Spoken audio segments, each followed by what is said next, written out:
Yo la team, j'espère que vous allez bien, que vous passez une excellente journée après avoir parlé de la première partie des matchs de Ligue des Champions. On enchaîne dès ce soir avec la deuxième partie, donc les matchs qui vont se jouer ce mercredi. On a nos deux clubs français encore une fois qui vont jouer, Paris contre l'Atlético Madrid, mais également le Sparta Prague qui reçoit Brest. Juste avant ça, si toi aussi tu aimes les paris sportifs, n'oublie pas d'aller regarder ma première partie sur les matchs de ce mardi. Mets ton plus beau pouce bleu et si tu veux mon analyse détaillée du match entre le PSG et l'Atlético Madrid, rejoins dès maintenant mon groupe Telegram. On est plus de 47 000 membres sur ce groupe Telegram. Tu le sais, ici ça va être que des avis. Et mes tickets spécial Ligue des Champions seront disponibles dès demain matin, donc dès mardi matin. Fonce dessus, le lien tout simplement en commentaire épinglé. On commence cette vidéo par Bruges qui reçoit Aston Villa, une équipe d'Aston Villa qui est en tête pour l'instant dans cette nouvelle formule de championnat. 3 matchs, 3 victoires, 0 but encaissé. Tout se passe extrêmement bien pour les Anglais. Cependant, un petit peu comme Liverpool, comme City, comme tous ces clubs anglais, l'enchaînement de rencontres commence à faire mal. Là aussi, comme pour City, c'est le 6e match en seulement 15 jours pour Aston Villa qui peut tranquillement également se contenter du match nul du côté de Bruges.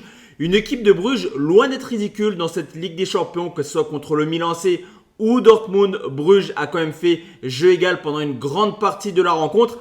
Et les Brugeois montent clairement en puissance, au contraire de Villa qui encaisse beaucoup de buts cette année. Malgré 3 clean sheets en Ligue des Champions en 3 matchs, et bien sur les 15 matchs officiels, il y a seulement 4 clean sheets pour les Anglais. Donc je vois quand même les Belges poser des problèmes aux Anglais et je vais prendre les deux marques à 1,58. Donetsk qui affronte les Young Boys de Berne. C'est un peu le match de la dernière chance pour les deux clubs qui végètent en bas de classement. 1 point pris pour Donetsk, 0 pour les Young Boys de Berne. Et surtout 0 but marqué actuellement pour les deux équipes. À ce petit jeu-là, je mets quand même un léger avantage, on va dire, à Donetsk. Dans le sens où en championnat, le Shakhtar performe quand même cette année avec une très belle 3e place. Au contraire des Young Boys en difficulté en Ligue des Champions, mais également dans son championnat actuellement en Suisse. Donc pour moi, avantage à Donetsk. Cependant, attention, le match joue comme d'habitude sur terrain neutre. Donc victoire du Shakhtar, remboursé 6 matchs nuls pour une cote à 1,41. Le Bayern Munich qui affronte Benfica après 2 défaites de suite en Ligue des Champions. Assez historique de voir Bayern Munich perdre bêtement comme ça en phase de championnat. Les Bavarois n'ont pas d'autre choix que de s'imposer à domicile contre Benfica pour continuer à espérer une place dans le top 8. L'adversaire est quand même redoutable, des Portugais qui montent clairement en puissance actuellement, mais qui montrent également leurs limites contre les cadors européens. Ok, il y a eu cette très belle victoire 4-0 contre l'Atlético Madrid lors de la J2, mais historiquement, le Bayern met quand même quelques valises à Benfica. On l'avait vu il y a 2-3 ans, il y avait une double confrontation forcément en phase de poule. La donne est simple, 2 larges victoires pour le Bayern avec 9 buts marqués en 2 matchs. On le sait également, le Bayern à domicile, c'est quand même une valeur sûre depuis maintenant plusieurs années. Donc je vais prendre la victoire du Bayern avec au moins 3 buts dans le match pour une cote totale à 1,59. Belgrade qui affronte le FC Barcelone. S'il y a bien une équipe qui nous surprend ce début de saison, c'est le FC Barcelone de Flick. Tout se passe extrêmement bien pour eux. On l'a vu lors du Classico, victoire 4-0 au Real. On le voit également en Ligue des Champions malgré ce faux pas à Monaco. Après, il y a eu 2 très belles performances à domicile contre Berne, mais également contre le Bayern Munich avec 9 buts marqués en 2 matchs. Et forcément, cette équipe de Belgrade, elle est en difficulté. C'est logique dans cette compétition. Là aussi, 3 défaites en 3 matchs avec également quelques valises, on va dire, concédées. Et s'il y a bien 2 hommes en forme actuellement du côté du Barça, c'est tout simplement Rafinha, auteur de 7 buts et 6 passes décisives cette année. Mais également Lamine Yamal avec 5 buts et 7 passes décisives.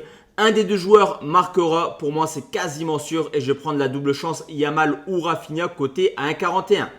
Le Feyenoord Rotterdam qui reçoit Salzbourg après une défaite pour lancer sa campagne européenne. Le Feyenoord a fait le plein de confiance à l'extérieur en s'imposant lors de ses 2 derniers déplacements. Forcément, en cas de victoire, la place de barragiste serait quasiment acquise avec 9 points en 4 matchs. Logiquement, tu termineras dans les 24 meilleurs. Et là, il y a une occasion en or quand même pour les Hollandais qui reçoivent une équipe de Salzbourg Un petit peu comme les Young Boys de Berne, hein, en grande difficulté en championnat, mais surtout en Ligue des Champions. Déjà 3 défaites pour Salzbourg, malgré un calendrier largement abordable. Le Sparta Prague, Brest, mais également le Dynamo Zagreb.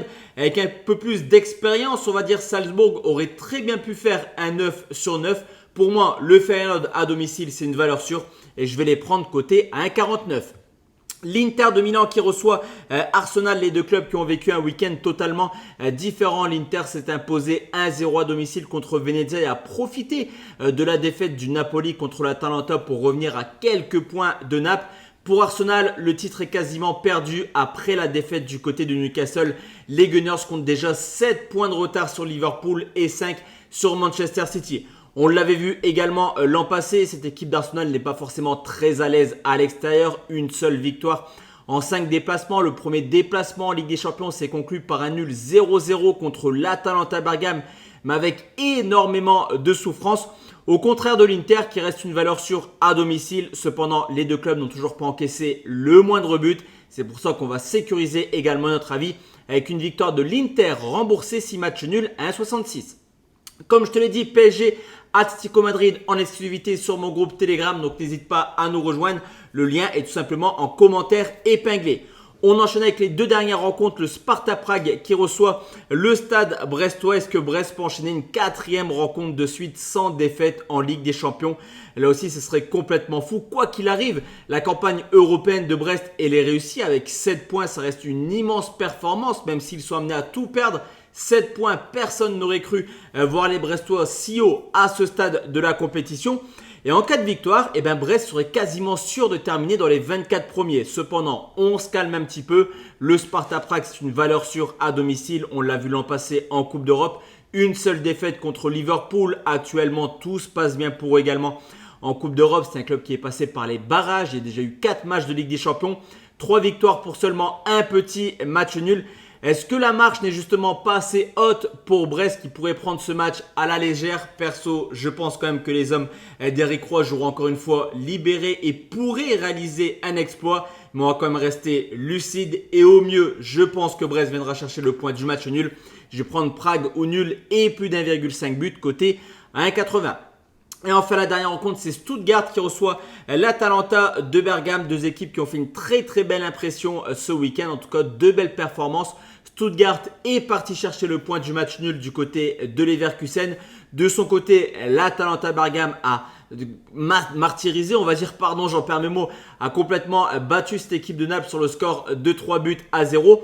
Donc deux équipes plutôt en forme qui, mine de rien, ne sont pas forcément si bien classées que ça. C'est le 17e qui reçoit le 18e. Mais pour moi, l'Atalanta a quand même l'avantage de savoir se déplacer. Et en plus de cela, en termes d'expérience, cette équipe est beaucoup plus expérimentée que Stuttgart. Je vais mettre un léger avantage quand même à l'Atalanta, même si Stuttgart reste sur une victoire à la Juve en Ligue des Champions. Je pense que Bergame est capable d'aller faire un coup et je prends nul ou Bergame côté à 1,53. Donc voici la team, mes avis concernant cette nouvelle journée de Ligue des Champions. On se retrouve demain soir pour parler Ligue Europa. Excellente soirée à tous et à toutes. Ciao, ciao la team.